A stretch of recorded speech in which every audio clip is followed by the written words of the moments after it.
Alrighty, guys, jumping right back in it. Last thing we talked about was John Cena and the disappointment we had with his farewell tour.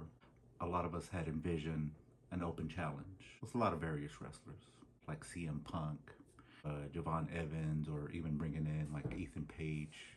Of course, having LA Knight step into the ring with them, good old Jey Uso, eventually leading towards the end.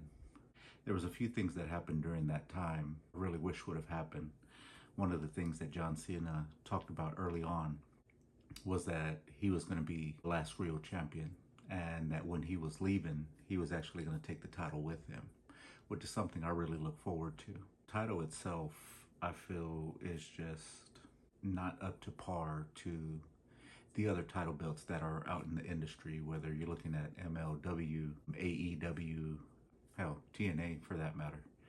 It's just, a big old WWE logo, which is somewhat boring to me. That even goes for like the NXT title, because again, it just says NXT on it. I mean, we all know what the hell we're watching. Let's make it a decent title. Again, when John Cena was saying that he was going to be the last real champion, one thing that stood out in my mind was that he had mentioned he was going to take that title with him, and that once he left, everything was going to be anew. Everything was basically going to start over.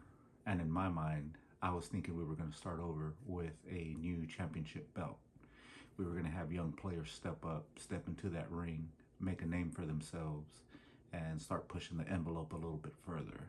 Of course, none of that happened. We got what we got out of it, and we just got to move past it. As far as the last match was concerned, I really didn't think it should have been Gunther. I felt like it should have been somebody like LA Knight, somebody that actually needed a push, because Gunther was already a world champion. What does he need a push for? I understand they have the career killer moniker on him now, but it's something he didn't need. Again, I felt like somebody like LA Knight should have stepped into that ring, taken him down, made a name for himself, and just kind of rode on with it. But before we get further into that, again, we're talking about, the last few days of Cena. And three people in my mind that I would have liked to see take down Cena. First one is a newcomer, and all of you guys know him. I'm pretty sure a lot of you are excited to see him in WrestleMania, and that's Oba Femi. And if you're going to have somebody step up to the plate and take down somebody of that stature, Oba Femi fits that bill.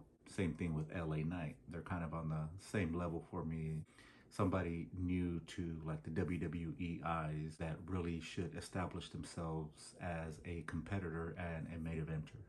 And I think that would have instantly catapulted either one of them into that main event